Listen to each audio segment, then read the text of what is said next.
Good morning. આજે ફરીથી આપણે એ જ પ્રશ્નો રિવાઇઝ કરીએ. Good morning. લાસ્ટ ટાઈમ આપણે જે ટાઈપના પ્રશ્ન કર્યા હતા એમાં જડત્વની ચાકમાત્રા અને વેગમાન સંરક્ષણ, કોણીય વેગમાન સંરક્ષણના નિયમની વાત કરેલી. હવે એકચ્યુઅલી કોણીય વેગમાન સંરક્ષણનો નિયમ એ તમે રેખીય વેગમાન સંરક્ષણના નિયમના અમુક પ્રશ્નો જે આપણે હમણાં ચર્ચા કરીએ એના આધારે જે ગણતરી કરી હતી એવા જ પ્રશ્નો પાછા કોણીય ગતિમાં પણ આવી શકે. તો હું તમને આમ તો મારે સીધું જ કોણીય ગતિથી શરૂ કરવું જોઈએ, પણ એક રેખીય ગતિનો એક ઉદાહરણ લઈએ, એના ઉપરથી તમને થોડો આઈડિયા આવશે કે કયા ટાઈપના પ્રશ્નોની હું વાત કરું છું. બરાબર? તો ધારી લો કે એક પદાર્થ આવી રીતે ગતિ કરે છે, એમ દળવાળો પદાર્થ ગતિ કરે છે. કેટલા વેગથી? v0 વેગથી ગતિ કરે છે. v0 વેગ અચળ છે અને એના ગતિ દરમિયાન બીજો ધારો કે 2m દળવાળો પદાર્થ એની ઉપર ધીમેથી મૂકી દઈએ છીએ.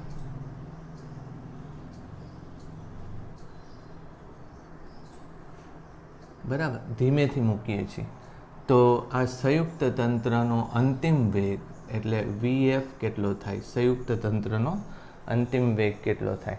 એટલે આમાં તમે જોશો તો આમાં કંઈ બળ નથી લગાવેલું. બરાબર? મોટાભાગે પ્રશ્નો કેવી રીતે કરતા હોય, શોલામાં પ્રવેગ લાવવાનો પ્રયત્ન કરે કે આમાં કંઈક પ્રવેગ આવશે અને પ્રવેગ બંને દળોના બનેલા તંત્રથી અંતિમ પ્રવેગ કેટલો થાય. હકીકતમાં એ પ્રશ્ન નથી, કારણ કે આમાં બળ આવતું જ નથી. અને જ્યાં બળ ન આવે, બરાબર, એફ નેટ કેટલું છે? એફ નેટ 0 છે. જો બળ ન આવે તો વેગમાન સંરક્ષણનો નિયમ લેવો. બરાબર? એ રીતે આ પ્રશ્ન થઈ શકે. એટલે શરૂઆતમાં જો તમે લેશો તો શરૂઆતનું વેગમાન કેટલું છે? તો કે mv0 જેટલું શરૂઆતનું વેગમાન છે. અંતિમ વેગમાન કેટલું થશે? તો કે અંતિમ દળ કેટલું થઈ ગયું? 3m થઈ ગયું અને વેગ ખબર નથી. બરાબર? તો એ vf લખીએ તો એના ઉપરથી તમને ખબર પડી જશે કે vf બરાબર કેટલું થશે? v0 ના છેદમાં 3 થશે. એટલે ગણતરી આવી રીતે થાય. પછી તમે જો વિચારો તો આમાં જે દળ મૂકીએ છીએ એ દળ મૂકવાને લીધે પદાર્થે દળને ભાર ખમવો પડે છે. એ ભાર આશરે કેટલો ખમવો પડે છે? બરાબર? તો એ લઈ શકાય કે શરૂઆતની ગતિ ઉર્જા કેટલી હતી? તો કે શરૂઆતની ગતિ ઉર્જા 1/2 mv02 હતી. બરાબર? પછી અંતિમ ગતિ ઉર્જા કેટલી થશે? તો કે 1/2 3m v0 3m પછી v0 નહીં પણ v0 ના છેદમાં 3 વર્ગ. એટલે આ કેટલું થશે? તો કે 1/3 1/2 3 તો એક નીકળી ગયો ને, એટલે mv02. એટલે અંતિમ ગતિ ઉર્જા એ પ્રારંભિક ગતિ ઉર્જાના કેટલા ભાગની થઈ જશે? ત્રીજા ભાગની થઈ જશે. એટલે લોસ ઓફ કાઇનેટિક એનર્જી કેટલો આવ્યો? તો કે loss of kinetic energy A 2/3 ki. આટલી ગતિ ઉર્જા વેડફાઈ ગઈ. ક્યાં વેડફાઈ ગઈ આટલી ગતિ ઉર્જા? તો એ સમજ પડી જાય કે આટલી ગતિ ઉર્જા એકચ્યુઅલી ક્યાં ગઈ હશે? આને ભાર ખમીને વેગ જાળવી રાખવા માટે આટલી ગતિ ઉર્જા ગઈ હશે. બરાબર? એટલે આટલું કાર્ય પદાર્થે કર્યું હશે. શું કામ આ કાર્ય શેની માટે કર્યું હશે પદાર્થે? તો કે આ કાર્ય એ ભાર ખમીને ગતિ કરવા માટે કાર્ય કરવું પડે. એટલે ભાર જ્યારે ઉપાડો છો ત્યારે તમે થોડુંક એફિશિયન્સી, કાર્યક્ષમતા થોડીક ઓછી થઈ જાય છે. એટલે આ મેં વાત કરીને એને ચાક ગતિ કે રોટેશનલ મોશન સાથે કંઈ સંબંધ નથી. અત્યારે શેની વાત કરી? રેખીય ગતિ અને રેખીય વેગમાન સંરક્ષણ. રેખીય વેગમાન સંરક્ષણ આની વાત કરી. બરાબર? એટલે હવે આ તમારે એક નોંધવું હોય તો નોંધી લો, પણ એના જેવો જ એક પ્રશ્ન હું બીજો તમને આપું છું. બરાબર? કારણ કે આપણો હેતુ આ નહોતો ગણવાનો, બીજો પ્રશ્ન ગણવાનો છે. તો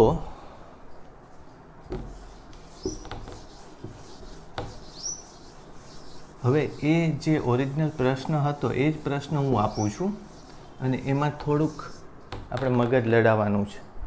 એક્ઝેક્ટ મેં જે રીતે ગણ્યો એ રીતે થતો નથી, થોડોક અલગ રીતે કરવો પડે છે. ધારો કે એક તકતી છે, એનું દળ m છે અને એ તકતી ઓમેગા કોણીય ઝડપથી ફરે છે. એક્ઝેક્ટ એના જેવી જ એક બીજી તકતી એની ઉપર ગોઠવવામાં આવે, પણ બહુ ધીમે ધીમે એની ઉપર મૂકી દેવામાં આવે. એનું પણ દળ કેટલું છે? m છે.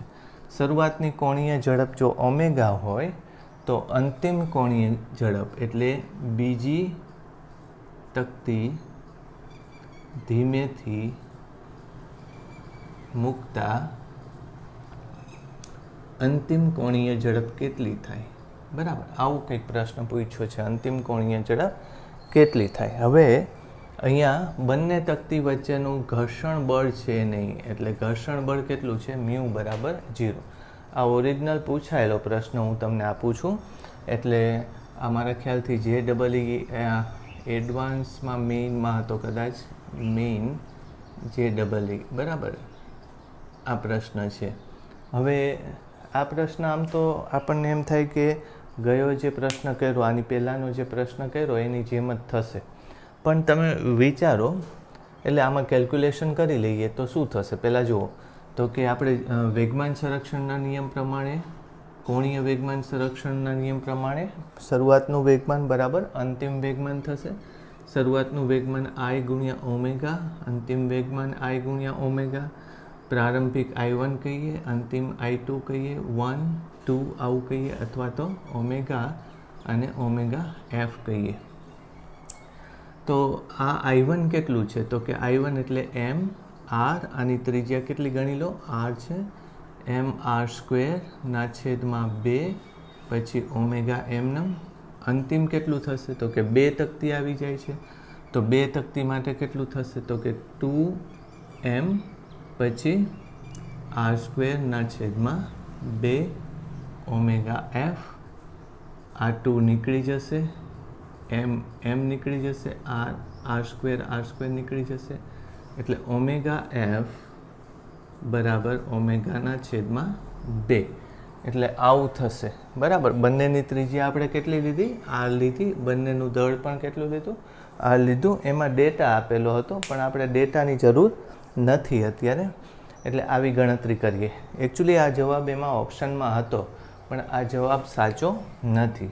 બરાબર, આ જવાબ શું કામ સાચો નથી એ તમે વિચારો. જો ઘર્ષણ બળ જ ન હોય તો બીજી તકતીને તમે પહેલી તકતી ઉપર મૂકો તો પહેલી તકતીને લીધે બીજી તકતીને વેગ જ નથી મળવાનો, એટલે પહેલી તકતીને લીધે બીજી તકતી પરિભ્રમણમાં આવતી જ નથી, બીજી તકતીનું પરિભ્રમણ થશે જ નહીં. બરાબર, તો એનો અર્થ શું થયો કે બીજી તકતી પહેલી તકતી ઉપર સરક્યા કરશે. ઘર્ષણ બળ જ નથી એટલે એ પહેલી તકતી ઉપર સરક્યા કરશે, અને બીજી તકતી ગતિ નથી કરતી તો એની જડત્વની ચાક માત્રાએ બીજી તકતીમાં, પહેલી તકતીની જડત્વની ચાક માત્રામાં જડત્વની ચાક માત્રાએ ઉમેરાતી નથી, અને પરિણામે પહેલી તકતીની ગતિ બદલાતી નથી. એટલે આમાં જવાબ આવો નહીં આવે. આમાં જવાબ કેટલો આવશે? અંતિમ કોણીય વેગમાન કેટલું થશે? ઓમેગા જે અંતિમ કોણીય વેગ કેટલો થશે? ઓમેગા જેટલો જ થશે, કારણ કે આમાં બીજી તકતી ગતિ જ નથી કરતી, મૂકવા છતાંય ઘર્ષણ નથી એટલે. પણ ધારો કે ઘર્ષણ છે, બરાબર, એટલે આ એક પ્રશ્ન લખી લેજો કયો? ઘર્ષણ નથી. એની માટે ઘર્ષણ ન હોય, અહીં હું લખું છું, જો મ્યુ બરાબર 0 તો ઓમેગા f બરાબર ઓમેગા જ થાય. બરાબર, પણ અહીંયા લખશું આપણે જો મ્યુ બરાબર 0 નથી. બરાબર, તો પછી શું થશે? આવું કંઈક થશે, અને ત્યારે આપણે બીજી શું ગણતરી કરી શકાય? ગતિ ઉર્જાની કરી શકાય extra. 1/2 I omega square, I1 omega square, 1/2 I1 એટલે કેટલું થશે? તો કે mr²/2 ગુણ્યા ઓમેગા સ્ક્વેર. આટલી ગતિ ઉર્જા, પ્રારંભિક ગતિ ઉર્જા. પછી અંતિમ ગતિ ઉર્જા કેટલી થશે? તો કે 1/2 I2 ઓમેગા f².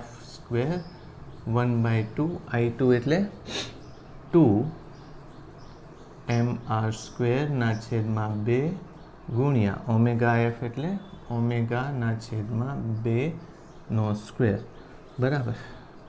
એટલે આપણે આ 1/4 આમ અલગ રાખી લો, 1/4 mr² ઓમેગા સ્ક્વેર. તો અહીંયા 1/4 એક અલગ રાખવું પડશે, 1/4 mr² ઓમેગા સ્ક્વેર, બરાબર. તો આ 2 છે ને નીચે કેટલું આવવાનું છે, 4 આવવાનું છે, એટલે 1/2 આવશે. ચેક કરી લેજો બરાબર કર્યું છે આપણે, બરાબર. 1/2 એટલે આ કેટલું થશે કે આના અડધું થશે. એટલે કાર્ય કેટલું થશે તો કે એને તકતીને લઈને ગતિ ચાલુ રાખવા માટે કરવું પડતું કાર્ય ડેલ્ટા કે. ડેલ્ટા કે એટલે K2 અથવા KF માઇનસ KI એટલે -KI/2 જેટલું થશે. એટલે તમારી ગતિ ઉર્જા ગુમાવાય છે. માઇનસનો અર્થ શું થાય છે કે તમારા ઉપર કાર્ય થાય છે, તમે કાર્ય કરી શકતા નથી. એટલે આ એક ખૂબ સારો પ્રશ્ન છે. પૂછાયેલો પ્રશ્ન તો આ છે બહુ સારો, એક જ તમે કંઈ ગણતરી કર્યા વગર આ જવાબ મૂકી શકો. પણ કદાચ તમને પૂછે કે ઘર્ષણ આમાં 0 નથી, ઘર્ષણ બળ હાજર હોય તો આવી ગણતરી કરી શકાય, બરાબર.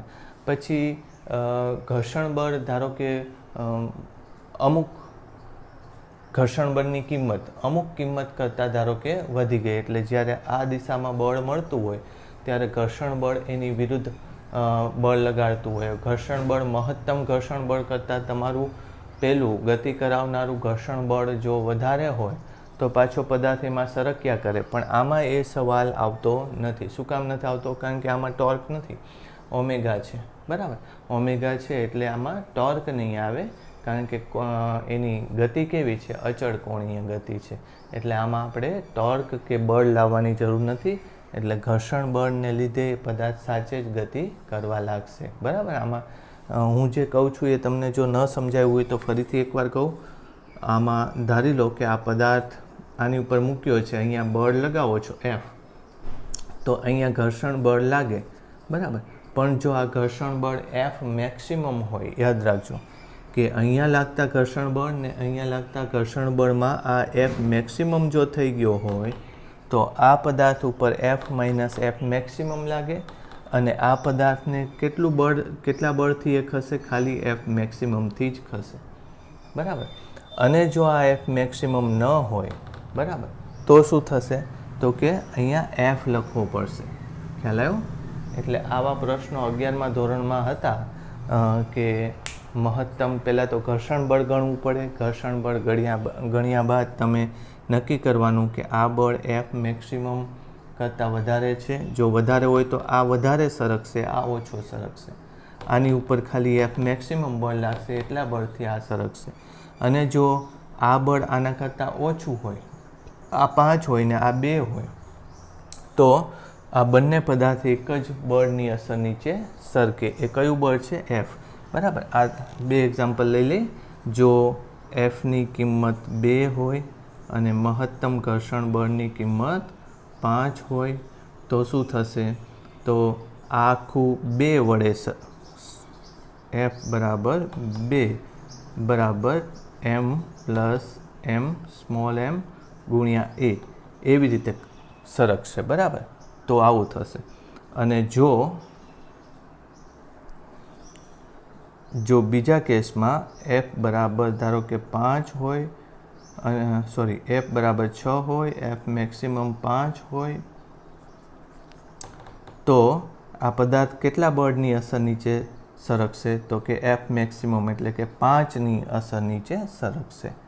એટલે ઉપરનો પદાર્થ કેટલા બળની અસર નીચે સરકશે? ઉપરનો પદાર્થ F' બરાબર 6 - 5 એટલે કે 1 ન્યૂટનની અસર નીચે સરકશે.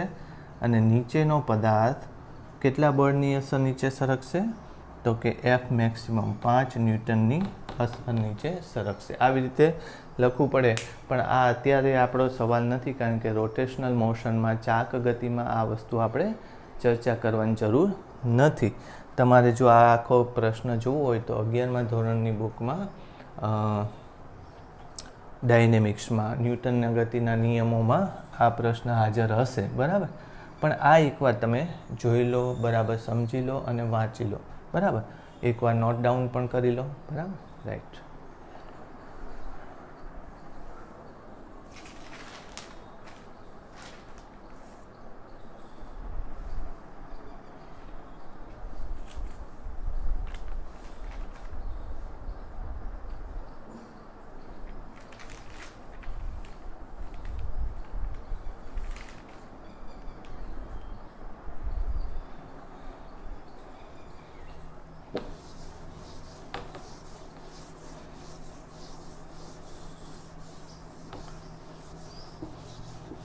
હવે થોડા એવા આમાં ક્રિટિકલ દાખલા બનાવતા જઈએ આપણે.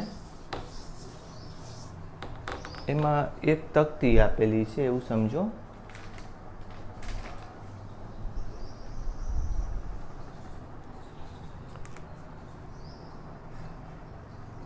એક આવી રીતે તકતી છે, એની ઉપર એક માણસ ઊભો છે, બરાબર. તકતી આવી રીતે ફરે છે, માણસની પાસે એક પથ્થર છે. હવે આપણે ધારી લો કે ઉપરથી જોઈએ તો કેવું દેખાશે, આવી રીતે દેખાશે. તકતી આમ ફરે છે ઓમેગા જેટલી ઝડપથી, કોણીય ઝડપથી. એ માણસ અહીંયા ઊભો છે.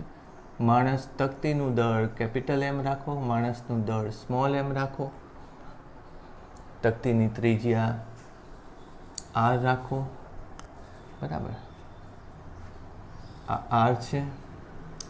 હવે માણસ પાસે એક પથ્થર છે અને એ પથ્થર માણસ આ દિશામાં ફેંકે છે, બરાબર. કઈ દિશામાં ફેંકે છે? સ્પર્શકની દિશામાં એ પથ્થર ફેંકે છે, બરાબર. તો એ તકતી વત્તા માણસનો અંતિમ વેગ શોધો. પથ્થર ફેંક્યા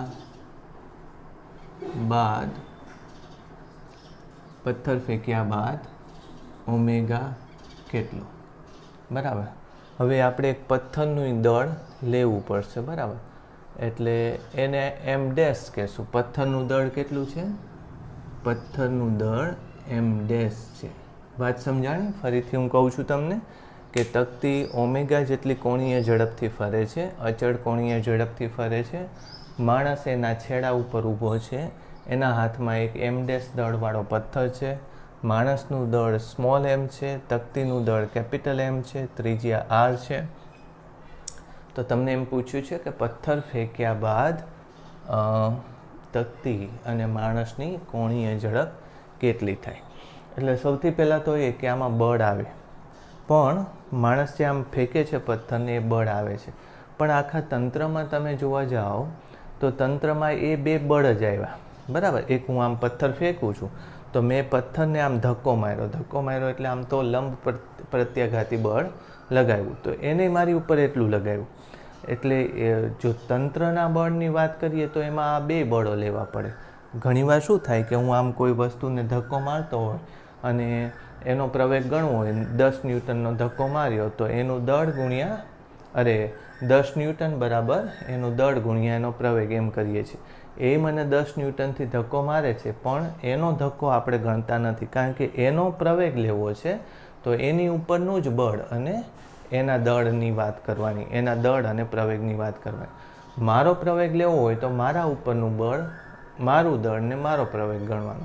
પણ અત્યારે વેગમાન સંરક્ષણના નિયમની વાત હોય તો એમાં બધા બળો લેવા પડે, એમાં આઘાત અને પ્રત્યાઘાત બધા લેવા પડે. એટલે આમાં બે બળો આવે છે, પણ બંને બળો કેવા છે? પરસ્પર વિરુદ્ધ દિશામાં છે, એટલે કુલ બળ થતું નથી. એટલે સમજો કે માણસ જ્યારે પથ્થર ફેંકે છે આ રીતે, તો પથ્થર આ દિશામાં લાગે એટલે એને n જેટલું બળ લાગે લંબ પ્રત્યાઘાતી, માણસને n જેટલું બળ લાગે. જો આવું હોય તો કુલ બળ રહેતું નથી. એટલે પહેલાં તો એફ નેટ કેટલું કરી નાખો?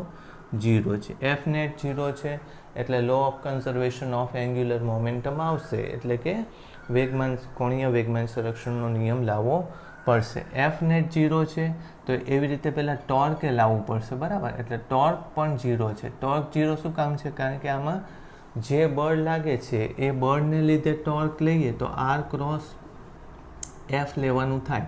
આર બેમાં સરખા છે પણ એફ બેમાં વિરુદ્ધ દિશામાં છે, એટલે બે ટોર્ક આવે, બે ટોર્ક એકબીજાને શું કરી નાખે છે, કેન્સલ કરી નાખે છે.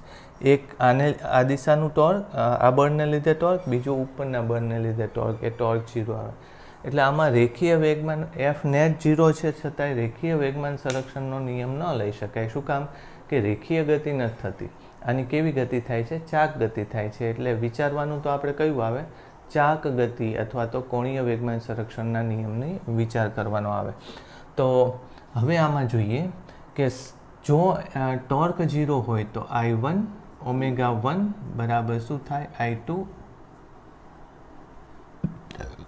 I2 ઓમેગા 2 આવું થશે. I1 હવે લઈએ તો I1 એટલે એમાં કેટલી વસ્તુ આવશે એ જોજો. પહેલાં તો હું તકતી લઉં, એટલે તકતીનું દળ ગુણ્યા r² ભાગ્યા 2. આ તકતીની જડત્વની ચાકમાત્રા આવી. માણસની જડત્વની ચાકમાત્રા સ્મોલ m ગુણ્યા r². આની જડત્વની ચાકમાત્રા એક માણસ એટલે કોઈ બિંદુવત પદાર્થ ગતિ કરતો હોય તો સ્મોલ m ગુણ્યા r² આવે. સાથે સાથે પેલો પથ્થર પણ છે, એટલે m ડેશ ગુણ્યા r². આવું આવશે. બરાબર, આવું આવશે. મારા ખ્યાલથી આ m ડેશ દળ પણ કંઈક આપેલું છે, હું જોઈ લઉં.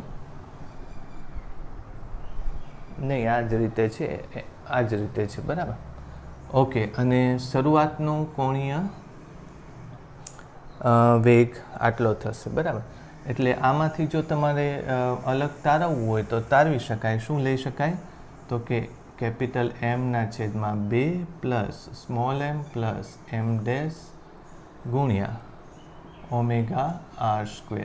આ એક સૂત્ર નંબર 1. બરાબર, હવે અમુક સમય બાદ પથ્થર અહીંયા છે. બરાબર, m ડેશ દળ અહીંયા આવી ગયું, m અહીંયા છે. એટલે અંતિમ વેગમાન માટે વાત કરીએ તો અંતિમ વેગમાન માટે પથ્થર બહાર નીકળી ગયો એનો અર્થ એમ નથી કે એને ગણતરીમાં નહીં લેવાનો, એને પથ્થરની ગણતરીમાં લેવો પડશે. બરાબર, એટલે હવે કોણીય વેગમાન લેવું હોય તો આમાં I લેવાની જરૂર નથી. બરાબર, આમ તો તમે જો 2નું તમે I ગુણ્યા ઓમેગા કરી નાખો તોય ચાલે, અને ત્રીજાનું કોણીય વેગમાન બિંદુવત પદાર્થ તરીકે લઈ લો. બરાબર, તો હવે જોજો હું I2 ગુણ્યા ઓમેગા 2 કરું. I2માં પહેલાં આ તો એમનેમ જ રહેવાનું છે. કોનું? તકતીનું. એટલે તકતી માટે હું શું લખીશ? m r² ભાગ્યા 2. બરાબર, એ તકતી માટે થશે. પછી પેલો માણસ એની માટે થશે m r². પછી એને લખશું આપણે શું? Omega f. આ બેનું જ લખશું. શું કામ? કારણ કે એ પદાર્થની જડત્વની ચાકમાત્રા આપણને મળે છે, પણ આ પદાર્થ જે અહીંયા પહોંચી ગયો છે એની જડત્વની ચાકમાત્રા કેવી રીતે લેવી એ શોધવા કરતાં તમે આનું કોણીય વેગમાન જ લઈ લો સીધું. બરાબર, તો કોણીય વેગમાન એનું કેટલું લઈએ છીએ આપણે? કોણીય વેગમાન m, પછી મેં તમને કીધું હતું કે r ક્રોસ v આમ લઈએ છીએ, m r ક્રોસ v આમ લઈએ છીએ.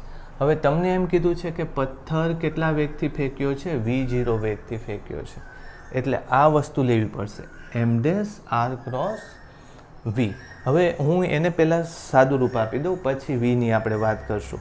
હવે તમને ખબર છે કે m r v sine theta એવું થાય છે, પણ એવું જો તમારે ન લેવું હોય તો vની દિશા આ છે અને સીધું આ લંબ અંતર લઈ લો. આમ તો લેવું જોઈએ આ અંતર, આપણે આ અંતર r છે, પણ આપણે આ અંતર લઈ લઈએ તો ચાલે. મેં તમને કીધું હતું કે એકબીજાના લંબ અંતર લઈ લો તો સાઇન લેવાની જરૂર નહીં પડે.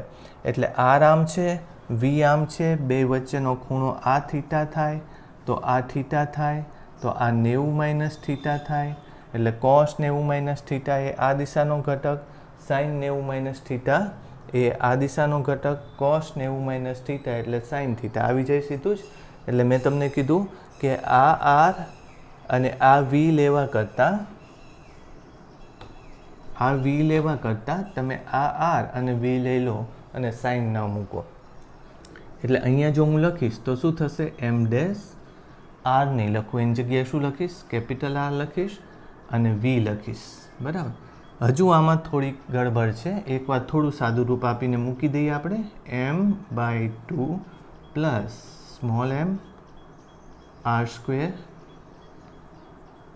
ઇન્ટુ ઓમેગા એફ પ્લસ, હવે આને હું થોડુંક સાદું રૂપ હજી આપીશ. બરાબર. હવે તમને આ વી જે ઝડપ આપેલી છે, આ વી ઝડપ કોની છે? તકતીની સાપેક્ષે. તકતીની સાપેક્ષે એટલે તમને એમ કહે છે કે પેલો માણસ ફરે છે, ફરતા ફરતા એ પેલા પથ્થરને તકતીની સાપેક્ષે v0 જેટલી ઝડપથી તકતીની સાપેક્ષે ફેંકે છે. હવે આમાં જે વી આવે છે એ કયો વી છે? તો કે જમીનની સાપેક્ષે ફેંકેલા પથ્થરનો વેગ છે. બરાબર, કારણ કે આપણે જે સિસ્ટમને તો બહારથી જોઈએ છીએ. આ વેગ કયો છે? તો કે પથ્થરને તકતીની સાપેક્ષે ફેંક્યો છે એનો વેગ છે.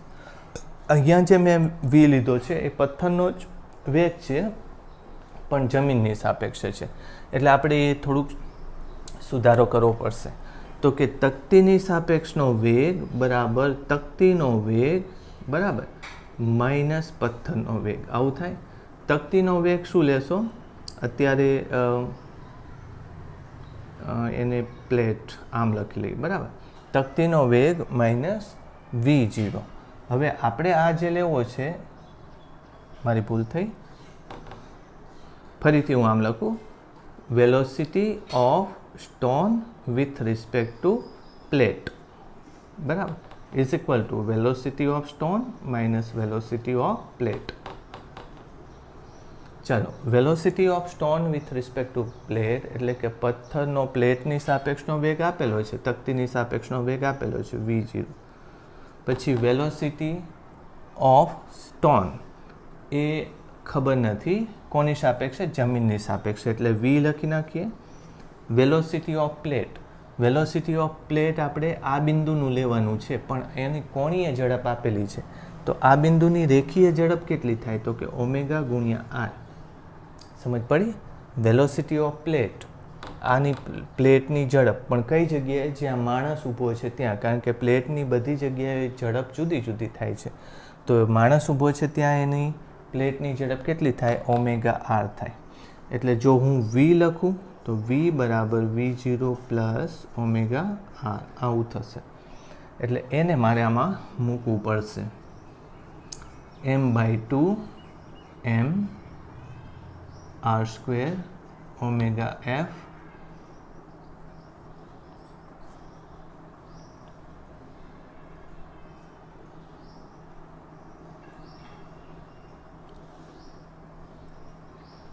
m ડેશ r v0 સીધું જ મૂકી દઉં. v0 plus m dash r omega r એટલે આટલું થશે. બરાબર. એટલે આ ત્રીજું. હવે તમને એ સવાલ થાય કે આમ તો નહીં જ થાય કે ઓમેગા વીપી એટલે કે તકતીનો ઝડપ મેં ક્યારની લીધી? તો કે ફેંક્યા પહેલાંની લીધી. બરાબર. તો એકચ્યુઅલી તો આ ફેંક્યા પછીની વાત છે. એટલે આ જે લેશું તો વેગ કોનો? પદાર્થનો. ક્યારે? ફેંક્યા પછીનો. પણ જ્યારે તમે ફેંકો છો ત્યારે એ વેગને આધારે જ v0 મળે છે. બરાબર. એનો અર્થ એમ કે તમે ફેંકો છો એ પહેલાંનો ઓમેગા લેવો પડે. તકતીની પ્લેટનો વેગ બદલાઈ જાય છે પછી. ક્યારે? ફેંક્યા બાદ. પણ તમે ફેંકો છો ત્યારે v0 વેગ છે, તો એનો મતલબ એમ કે તમે ફેંકો છો ત્યારે તકતીનો વેગ અહીંયા ધ્યાનમાં લેવો પડે. એક એ સવાલ થવો જોઈએ મનમાં કે આમાં મેં કેમ ફેંક્યા પહેલાંનો વેગ લીધો અને એ વેગને ફેંક્યા પછીમાં લખીએ છીએ. પણ એ તો તમને ખ્યાલ આવી જવો જોઈએ, કારણ કે તમે ફેંક્યો v0 વેગથી, તો ત્યારે તકતીનો વેગ કેટલો હતો? તો કે વીપી હતો. કોણીય વેગ કેટલો હતો? ઓમેગા હતો. હવે આ બેની સરખામણી કરી દેવાનું એટલે તમને મળી જશે ઓમેગા એફ. બરાબર. તો m/2 m plus m dash આ એક વસ્તુ ઓમેગા r² બરાબર is equal to m/2 plus m omega F r square બરાબર plus m dash r v0 m dash r square omega આવું કંઈક થવું જોઈએ બરાબર. હવે સાદું રૂપ આપવાનું રહેશે. આ તો થઈ જશે તમારાથી. કયું એક પદ નીકળી જશે? m dash omega R square વાળું પદ નીકળી જશે બરાબર. એટલે આટલું વધશે m/2 plus m omega R square. પછી આ પદ ને આ છેલ્લું પદ નીકળી ગયું. પછી minus omega dash r v0 ભાગ્યા m/2 plus m is equal two એક આર સ્ક્વેર નીકળી ગયો. આર સ્ક્વેર નથી નીકળતો. અહીંયા આર સ્ક્વેર મૂકી દેજો બરાબર. આર સ્ક્વેર મૂકી દેજો. ક્લિયર? તો આ થશે ઓમેગા એફ. એટલે આ ગમે તેવો જવાબ આવ્યો એનો કંઈ સવાલ નથી, પણ આમાં ડેટા પણ હતો. પણ ડેટા લેવા કરતાં આમાં એક આર સ્ક્વેર તમે કાઢવું હોય તો અહીંયા શું કરી નાખો, m dash v0 upon R કરી નાખો. પણ ટૂંકમાં આવો જવાબ કંઈક આવે. એટલે આ કેલ્ક્યુલેશન થોડીક લાંબી છે અને આમાં મેં બધું મિક્સ કરી દીધું કે પથ્થરને બહાર ફેંકીએ છીએ ત્યાર પછી એની કોણીય ઝડપ, કોણીય વેગ કેટલો આવે એમાં તમે એકવાર સમજી લેજો. પથ્થર ફેંકો છો એ વેગમાન સંરક્ષણના નિયમની જ વાત છે. આ શરૂઆતનું કોણીય વેગમાન છે. અંતિમ કોણીય વેગમાનમાં બે ટુકડા કરવા પડશે. એક તો તકતીનું કોણીય વેગમાન અને માણસનું કોણીય વેગમાન. પથ્થર બહાર નીકળી ગયો છે એટલે સાચે ગતિ કરતો, ચાક ગતિ નથી કરતો, એટલે એનું કોણીય વેગમાન આવી રીતે લાવવું પડશે. એમાં I ગુણ્યા ઓમેગા નહીં આવે. આવું મેં કદાચ ગયા લેક્ચરમાં કીધું હતું તમને. કોણીય વેગમાન બિંદુવત પદાર્થનું લેવું હોય તો m r ક્રોસ v લેવું. આવું કદાચ તમે જો આગળનું રિમાઇન્ડ કરો તો m r ક્રોસ v લેવું. અને જો શુદ્ધ ચાક ગતિ માટે કોણીય વેગમાન લેવું હોય તો I ગુણ્યા ઓમેગા લેવું. એટલે આ બે ભાગ. પછી આમાં આ વેગ કોનો છે? જમીનની સાપેક્ષે છે, પણ અહીંયા તકતીની સાપેક્ષે v0 આપ્યો છે એટલે મેં આવી રીતે કંઈક કરી નાખ્યું. એ કિંમત મૂકી દીધી અને આવી રીતે જવાબ આવે. અને એકવાર કરાવી નાખજો. હું વારંવાર તમને કહું છું કે 4 સાદા દાખલા લઈને પછી 5મો થોડોક અઘરો, 6ઠ્ઠો એનાથી અઘરો, એવી રીતે 10 દાખલા સળંગ કરવા એ કરતાં તમે 12મું ધોરણ ભણી ગયા છો તો આપણે સીધો 8મા કે 9મા દાખલામાં જ પહોંચી જઈએ કે સહેલા દાખલા કરવા કરતાં આની અંદર બધું જ આવી જાય એવી તમામ શક્યતાઓ લઈને આપણે આ દાખલો ગણેલો છે બરાબર. એકવાર નોંધ કરી નાખો આની.